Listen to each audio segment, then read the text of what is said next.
आपल्या संसाराची करून या ठेवा, भेटीन ग माये तया पंढरपुरा. च्या गजरामध्ये सर्व वारकरी आपल्याला पंढरपूरच्या दिशेने जाताना दिसून येत आहेत. आपल्या संसाररूपी भार खांद्यावरून उतरून पताके, झेंडे तसेच टाळ मृदुंगाच्या गजरामध्ये सर्व वारकरी आपल्या कानड्या विठ्ठलाच्या भेटीला जाताना आपण इथं पाहत आहे. यापैकी आंतरराष्ट्रीय कृष्ण भावना मृतसंघ इस्कॉन सातारा ते पंढरपूर पायी दिंडी सोहळा 2025 यांचे 5वे वर्ष दिंडी सोहळ्याचे आज यांचा मुक्काम आपल्याला विशेषतः पिलीव येथील राजवाडा हॉटेल या ठिकाणी दिसून आला. या प्रसंगी हरिभक्तपरायण बिपिन बिहारी प्रभुजी यांचे प्रवचन सेवा आपल्याला इथून ऐकायला मिळाली. रिपोर्टर संग्राम बागल, लोकविकास न्यूज, लढा जनहक्काचा. ओम नमो भगवते वासुदेवाय.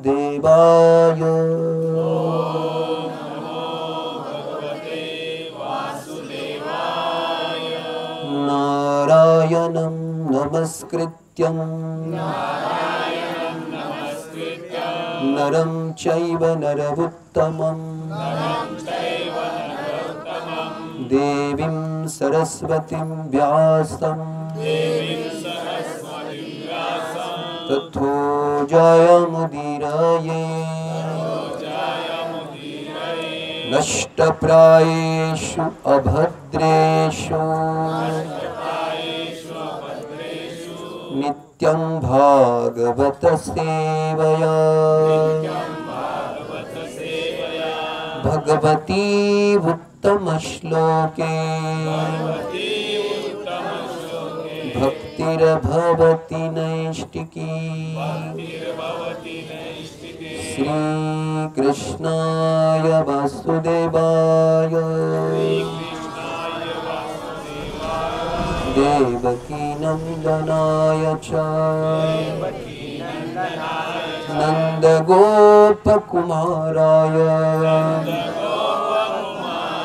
गोविंदाय नमो नमः. सदा माझे डोळा जडो तुझी मूर्ती, रखुमाईच्या पती सोयरिया. गोड तुझे नाम गोड तुझे रूप, देई मज प्रेम सर्व काळ. विठो मागुलिये हाची बर देही, संचारुण राही हृदया माझी. तुका मने काही न मागे आणिक, तुझे पायी सुख सर्व आहे. हरे कृष्ण. तर आज आपण जो प्रवचनाचा उर्वरित भाग आहे, तुकाराम महाराज पंढरपूरला गेलेले आहेत आणि पंढरपूरची महिमा ते वारकरी कीर्तनामध्ये सर्वांना सांगतायत.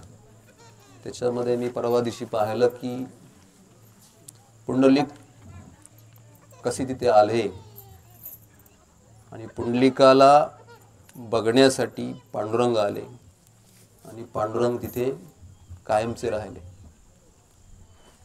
हा जो संवाद आहे तुकाराम महाराज सगळ्या वारकऱ्यांना सांगतायत की हा जो विठ्ठल आहे तो साक्षात कृष्ण आहे.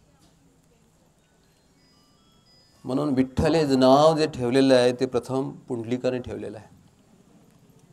तेव्हापासून युगानुयुग तिथे विराजमान आहेत भगवान विठ्ठल. म्हणून पुंडलिकाच्या भेटी परब्रह्म आले गा आणि परब्रह्मा तिथे विशेष रूपाने आहेत.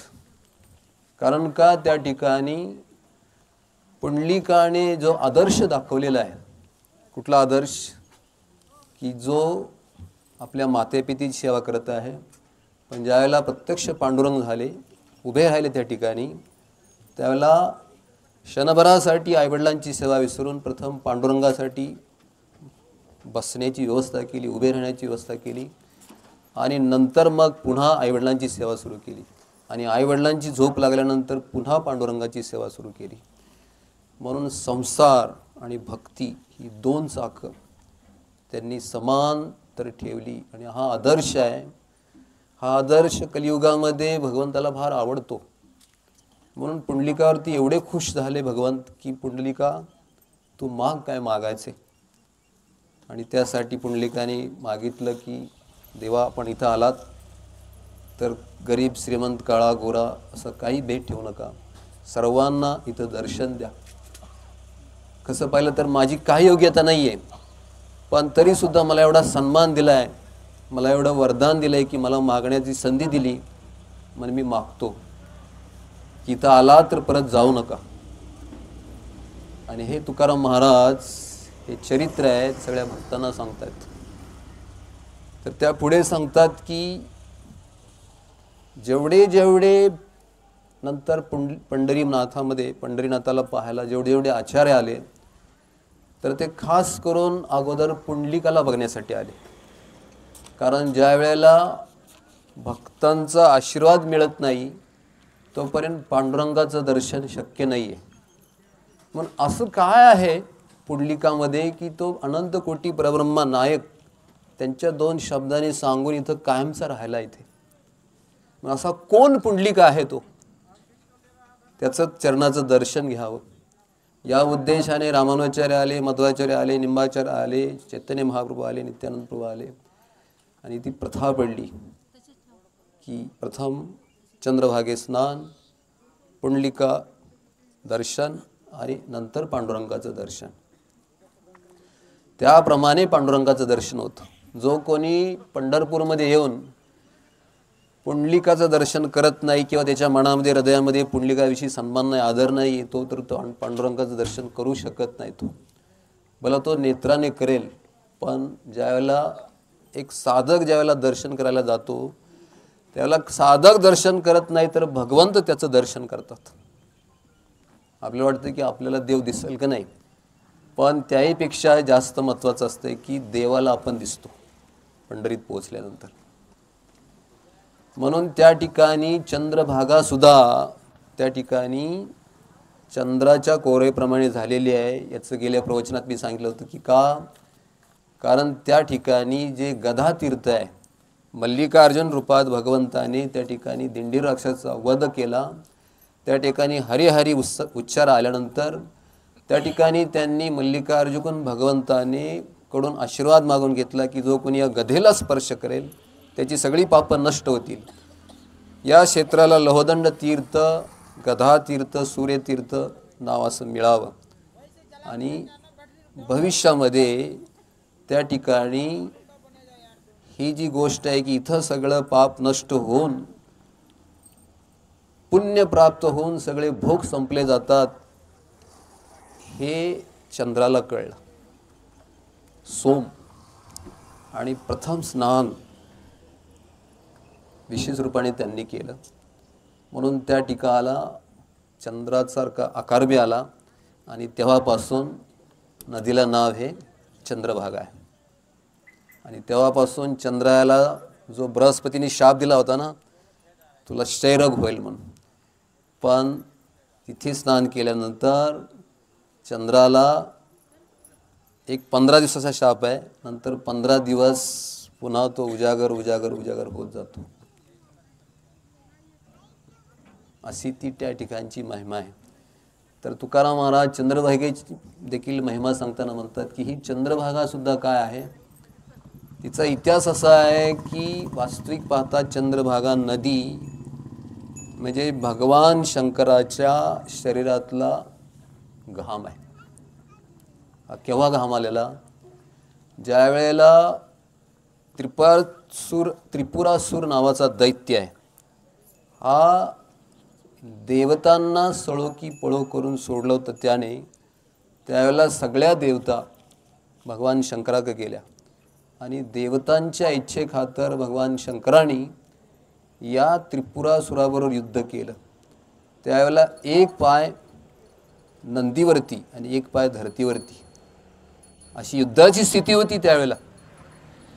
त्यावेळेला हे युद्ध करण्यासाठी भगवान शंकराला सुद्धा फार कष्ट, अंगातून घाम सुटला असा आणि घामाचं एक एक थेंब खाली पडायला लागले आणि त्याचं रूपांतर नदीमध्ये झालं. आणि ही नदी इथून व्हायला लागली. ज्या वेळेला इथून नदी व्हायला लागली ना, तिच्या आवाजाने तिथले जे भैरव आहेत ते भैरव जागे झाले. म्हणले की इथं आमचा स्वामी आहे, इथं आवाज करायचा नाही. त्यावेळेला नदीने तेवढ्या क्षेत्रात आजसुद्धा किती जरी पूर आला तरी नदी त्या ठिकाणी आवाज करत नाही, अशी महिमा आहे. आणि तेव्हापासून नदी तिथं शांत वाहते. म्हणून ते गीत आहे की की उठ पांडुरंगा की पंढरीनाथा मुख प्रक्षालावे गोविंदा. हे जे चंद्रभागा आहे ना, तुझ्या चरणाशी वाहते आहे, उठून त्याचं मुख प्रक्षालन करा देवा, असे गीत आहे ते. तर अशी चंद्रभागाची स्टोरी आहे. तर त्या ठिकाणी तुकाराम महाराज कीर्तन करताना हे सांगतात की या ठिकाणी नामदेव महाराज आहेत, ते पंढरपूरचे प्रथम संत आहेत. तर असं म्हटलं जातं की नामदेव कीर्तन करी पुढे देव नाचे पांडुरंग. ज्याला नामदेव महाराजांनी पांडुरंगाला प्रत्यक्ष भूक खायला भाग पडलेला आहे. त्यानंतर नामदेवांनी संपूर्ण भारतभर हा प्रचार केलेला आहे हरिनामाचा. जवळजवळ मला वाटते तरुण वयात ते गेले आणि नंतर 80 वर्षाचे झाले नंतर ते परत पंढरपुरात आले. आणि ज्यावेळेला आले त्यावेळेला असे साधक बनून आले की आता पांडुरंगाला पाहत पाहत जीवन संपवावं. म्हणून पांडुरंगा समोर आले आणि अंतिम प्रार्थना केली देवाला की जे कार्य, जे माझा टास्क होता ते मी आता पूर्ण केलेलं आहे, आता मला तुझ्या चरणाशी जागा द्या. त्यावेळेला त्या ठिकाणची भूमी आहे त्याशी दुभंगली गेली आणि त्यात नामदेवाने उडी टाकली. जशी नामदेवाने उडी टाकली की त्यांच्या पत्नीनेही टाकली, त्यांच्या वडिलांनी टाकली, आईने टाकली, मुलांनी टाकली, सुनाने टाकली. असे जवळजवळ आणि लास्टला हे सगळं बघून जनाने देखील त्याच्यामध्ये उडी टाकली आणि पुन्हा ती जमीन पूर्ण सपाट झाली.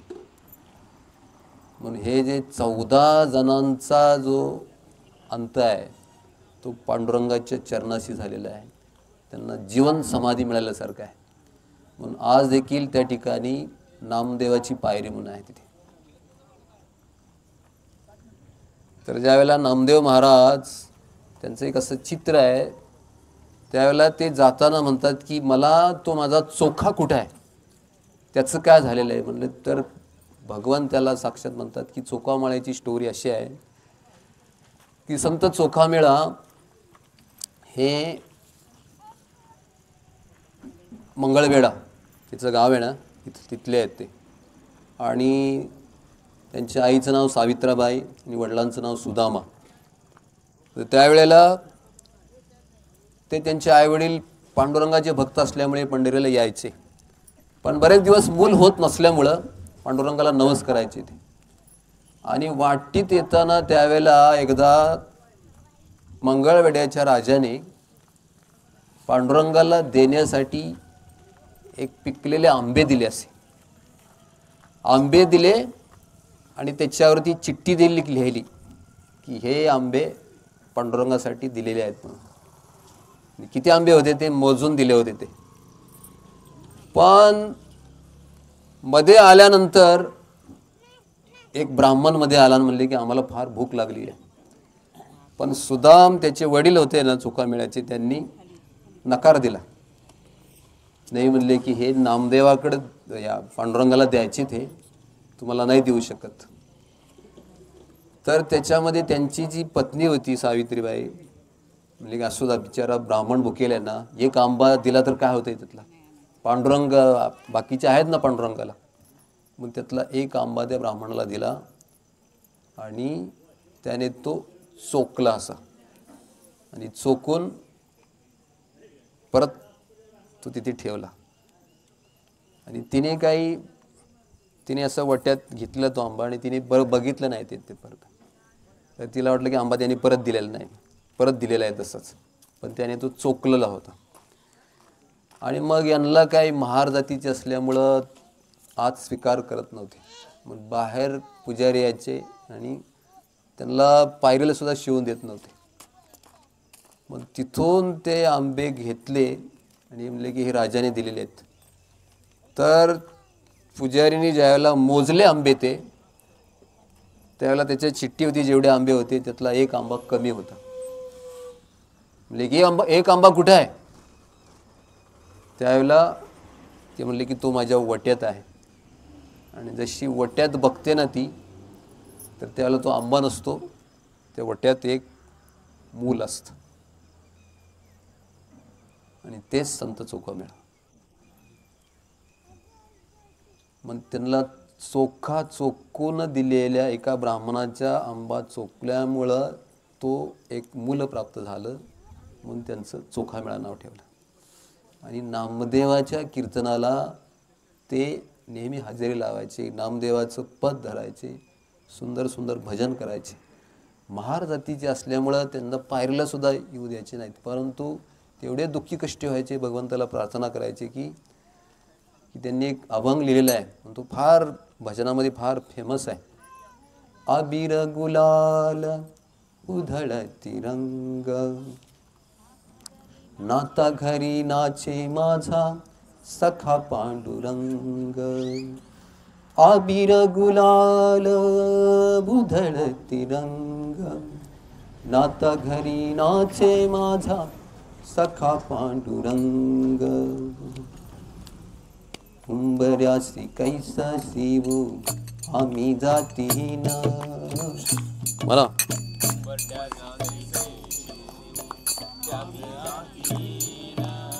उंबरट्यासी कैसा शिवू आम्ही जातीन.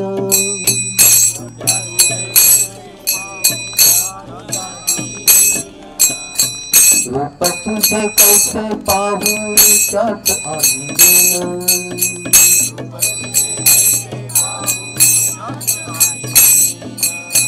पायरी मृदंग गावनी अभंग.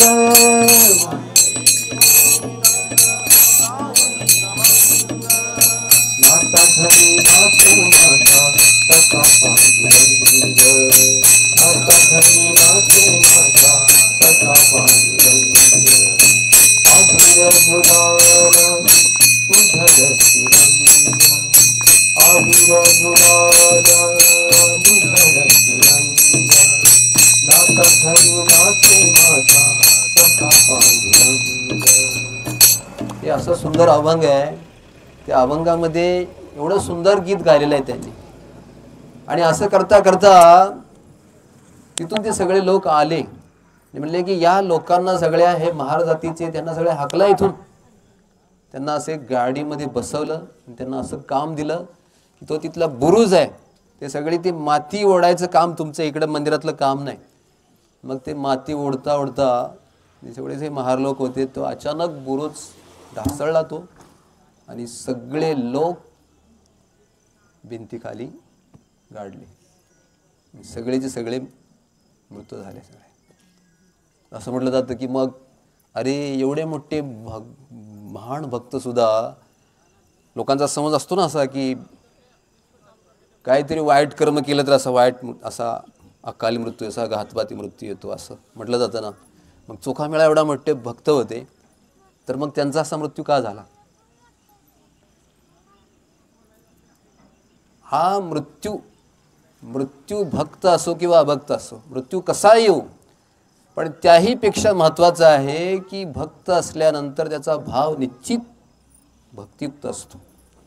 कारण गीतेमध्ये भगवंतांनी म्हटलेलं आहे की यम यम वापि स्मरण भावम त्यजेन्ति अन्ते कलेवरम तम तमेवेति कौन्तेय सदा तद्भाव भाविताः. की मृत्यूच्या वेळेला जो आपण स्मरण करू, जो आपला भाव असू, त्या प्रकारच्या तो भावाला, त्या प्रकारच्या योगाला तो प्राप्त होतो. मग कोणी विमानामध्ये क्रॅश होऊन मरू देत, किंवा भिंत पडून मरू देत किंवा ॲक्सिडेंट मरू देत किंवा मर्डर होऊन मरू देत. जर भक्त असेल तरच त्याचा भक्तियुक्त भाव असतो. हे जास्त महत्वाचं आहे.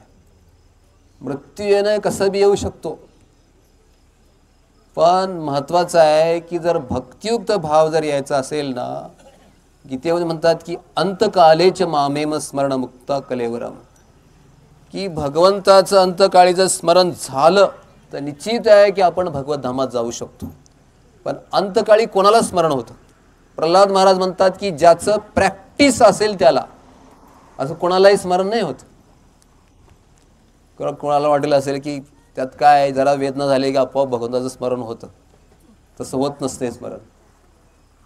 वेदनेकडे लक्ष जातं. भगवंताचं स्मरण होणं एवढं सोपं नाहीये. ज्यानं ज्या ज्या वेळेला ज्याला समजलंय त्या त्या वेळेला तो भक्तीमध्ये लागलाय तर त्याला अंतकाळी स्मरण होईल. नाही तर स्मरण होणं एवढं सोपी गोष्ट नाहीये. म्हणून बरेच लोक म्हणतात की काय भक्ती करून फायदा आहे. हे भक्ती केलेले, माळा जप करणारे, दिंडीला जाणारे, हे सगळे ते बी मरणार आहेत, ते बी आजारी पडणार आहेत आणि आम्ही बी आजारी पडणार आहेत. मग एवढा भक्ती करून फायदा काय त्यांचा? एवढा अट्टास करून फायदा काय? काय कशासाठी अट्टास करायचा आहे? याचसाठी केला होता अट्टाहास शेवटचा दिवस. शेवटचा दिवस ज्याला गोड व्हावा असं वाटतं ना, त्याने अट्टाहास केला पाहिजे. त्यासाठी पायीवारी आहे. म्हणून मनुष्य जीवन म्हणजे पहिलं मनुष्य जन्माचं पहिलं लक्षण की तपस्या. जीवनामध्ये तपस्याला जर स्थान देत नसेल, तो एन्जॉय मूड असेल ना, तर भक्ती त्याच्यासाठी दुर्लभ गोष्ट आहे. एवढी सोपी नाही भक्ती गोष्ट. म्हणून तपस्या, आणि तपस्यामध्ये जर भगवंताला स्मरून केलेली तपस्या आहे तर ती भक्तियुक्त तपस्या आहे. म्हणून वारकरी म्हणजे सुरुवातीला मी सांगितलं की वारकऱ्याची व्याख्या काय आहे? जो आपल्या भौतिक इच्छावरती वार करतो तो वारकरी. गोवनी वारकरी मग पाहे पंढरी. जर पंढरीला जर पाहायचं असेल, पांडुरंगाला पाहायचं असेल, तर तो अधिकार प्राप्त झाला पाहिजे. आणि अधिकार केव्हा प्राप्त होतो? वारकरी बनल्यानंतर. आणि वारकरी म्हणजे काय? जो आपल्या इच्छेवरती, म्हणजेच काय की कोणाला तंबाखू खायची असेल इच्छा, कोणाला चहा प्यायची इच्छा असेल, कोणाला दारू प्यायची असेल इच्छा, कोणाला नवस करायची इच्छा असेल, कोणाला गवसायचं असेल, काय कोणाला प्रसिद्धी मिळवायची इच्छा असेल, की ह्या सगळ्या भौतिक इच्छा आहेत. जोपर्यंत याच्यावरती आपण वार करत नाही तोपर्यंत आपण वारकरी नाही आहे. म्हणजेच तो आपल्याला अधिकार नाही आहे भगवंताला पाहण्याचा. ओवनी वारकरी मग पाहे पंढरपुरी. तर असं चोखामेळ्याचं चित्र आहे. त्यावेळेला नामदेव महाराज भगवंताला, नामदेव महाराजांना फार दुःख वाटले. त्यावेळेला नामदेव महाराज भगवंताकडे म्हणले की देवा, तू माझ्यासाठी माझ्या हातून तू भोग खाल्लास, तर माझ्या चोखाला तू परत आणून देऊ शकत नाहीस का? तर पांडुरंग म्हणाले की म्हणले नाही. कारण जो समाजामध्ये जास्त इम्पॉर्टंट व्यक्ती असतो ना, त्याला इथे बी त्याला बोलावलं जातं, दुसऱ्या ब्रह्मांडात बी बोलावलं जातं, तिसऱ्या ब्रह्मांडात बी बोलावलं जातं लवकर. म्हणून अकाली मृत्यू भक्ताला येतो. त्याचं काम आहे, त्या कमी वयात आलेला मृत्यू म्हणजे त्याची दुसऱ्या ब्रह्मांडामध्ये भगवंतावर लीला केली, तिथं गरज असते. म्हणून त्याचं कर्म म्हणजे त्याचं दिव्य कर्म आहे. हा संसार सगळा माझ्या आदेशाने चालतो. म्हणून चोखा मिळाला मी परत देऊ शकत नाही. फक्त तुला जर, मग त्याचं मी अंत्यसंस्कार कसं करू? तर तिथं एवढे सगळे लोक मेलेले आहेत, त्यातली हड्डी सगळी आहे ना, सगळ्याची हड्डी एकत्र झालेली आहे. माझ्या चोखा मिळायची हड्डी मी कशी ओळखायची? त्यावेळेला स्वतः भगवान म्हणतात की तिथं जा, तिथले एक एक हड्डी उचल, आणि ज्या हड्डीतनी विठ्ठल विठ्ठल असा ध्वनी येईल ती हड्डी चोखा मिळायची आहेत. मग नामदेवांनी ते प्रत्यक्ष हड्डी चेक केली आणि कानाला लावली, तर अशी हड्डी मिळाली की त्यातून विठ्ठल विठ्ठल विठ्ठल विठ्ठल ध्वनी यायला लागला. तेव्हा चोखामेळ्याचे अंत्यसंस्कार केले. म्हणून जी भक्ती आहे ना, भक्ती ही बरेच लोक म्हणतात की काय शेवटी भक्ती तर करायची आहे, मग थोडं काही दिवस संसार करण्यामध्ये मग्न झालं, अनेक दुसरं व्याप करण्यामध्ये मग्न झालं आणि थोडं शरीर म्हातारं झाल्यानंतर भक्ती तर नंतर करायची गोष्ट आहे ना. पण हा सगळा जो खेळ आहे ना, हा परमात्मा ज्या ज्या वेळेला त्याला संधी देतो त्याने जर ती अंमलात नाही आणली तर ही संधी त्याची सहज चुकून जाते, पुन्हा त्याला येत नाही. म्हणून प्रल्हाद महाराज म्हणतात की ज्या वेळेला आपल्याला संधी मिळाली त्यावेळेला ते आपल्याला लगेच अंमलात आणलं पाहिजे, नाहीतर ही संधी आहे त्याची टाळी कशी वाजते तशी सुटून जाईल, परत मिळणं कठीण आहे. हे फार गोष्ट, लाखो रुपये देऊन भगवंताची सेवा मिळू शकत नाहीये. भगवंताची सेवा मिळते भगवंताच्या भक्ताच्या कृपेशिवाय मिळणार नाही ती. आपण सगळे दिंडीला चाललो आहेत, कुठल्या तरी आपल्या आईवडिलांची म्हणा, कुठल्या तरी भक्तांची, गुरु महाराजांची कृपा आहे म्हणून तिकडं चाललेलं आहे. नाहीतर एवढं सोपं नाही आहे. दिसेल काय एवढं सहज तर आहे, पण एवढं सहज नाही आहे. असे लाखो लोक आहेत पण सगळ्यांना शक्य होत नाही. तर तुकाराम महाराज हे चरित्र सगळं सांगतात. तर मी थोडं तुकाराम महाराजांचं चरित्र सांगू इच्छितो. की आपण सुरुवातीला म्हटलं की तुकाराम महाराजांनी स्वतः वचन दिलेलं आहे आपल्या निजी भक्तांना की मी कोण आहे, मी साक्षात वैकुंठवासी आहे. आम्ही वैकुंठवासी आलो याच कारणाशी, झाडू संतांचे मार्ग, आडराणी भरले जग. उच्चिष्टांचा नाही, ऋषी जे उच्चिष्ट आहे शेष उरला भाग सेवू. तुका म्हणे आम्हा करणे हेची काम, बीज वाढवावे नाम. हे जे भक्तीचं बीज वाढवण्यासाठी आम्ही खरं तर वैकुंठातून आलेलो आहोत. आपल्याला सुरुवातीला माहीत आहे की तुकाराम महाराज ज्यावेळेला त्यांचा जन्म झाला त्यावेळेला त्यांच्या आईवडिलांना फार आनंद झाला. अशी 3 भावंडं होती ती, मोठे सावजी, तुकाराम आणि धाकटे कान्होबा. सावजी तर लहानपणापासून वैरागी होते, लग्न जरी केलं तर ते काशीला निघून गेले. सगळी जबाबदारी तुकाराम महाराजांवरती पडली. त्यानंतर धाकटे कान्होबा होते, ते सुद्धा तुकाराम महाराजांना मदत करत होते. पण तुकाराम महाराज असे वैकुंठातलाच माणूस असल्यामुळं स्वाभाविकपणे ते भक्ती शिकवण्यासाठीच आले होते, दुसरा काय त्यांचा हेतू नव्हताच. व्यासदेवांनी जे शास्त्र लिहून ठेवलेले आहेत त्या शास्त्रामध्ये अनेक लोकांनी तर्क केले आहेत, त्याची अनेक भक्तीच्या बाजारपेठा निघालेल्या आहेत. आज सुद्धा बघतो आपण की हा संप्रदाय तो संप्रदाय तो संप्रदाय, काय संप्रदाय तर बेसच नाही आहे, शास्त्राचा काहीच बेस नाही. तुम्ही काही खा, कसे राहा, तुम्ही भगवत धामात जाऊ शकता असं त्यांचं म्हणणं आहे. पण भगवत धामात त्यांना हा संकल्पनाच त्यांना काही काही लोक संप्रदायात मान्य नाही. काही काही संप्रदायात म्हणतात की तुम्ही घरात मूर्तीपूजा करूच नका, तुमच्या घरात जे देवारे जे देव आहेत ना ते सरळ नदीत पाण्यात नेऊन सोडून देते. फक्त तुम्ही शिस्त चांगली बाळगा, एकमेकाला सन्मान द्या. पण हे ठीक आहे, हे भौतिक जगात भौतिक लाभ मिळण्यासाठी ठीक आहे. पण मनुष्य जन्म यासाठी नाही मिळालेला. खास मनुष्य जन्म यासाठी मिळालेला आहे की आध्यात्मिक लाभ मिळण्यासाठी, आध्यात्मिक जगात आपलं प्रयाण होण्यासाठी. कारण आपण आध्यात्मिक जगातले आहोत. आपण शरीर नसून भगवंताचे अंश आहोत. आपण तो दिव्य आत्मा आहोत. आत्मा हा अंश असल्या कारणानं भगवंताचा जो नित्य दास आहे, जोपर्यंत तो भगवंताची सेवा करत नाही तोपर्यंत समाधान, तृप्ती हे त्याला मिळू शकत नाही.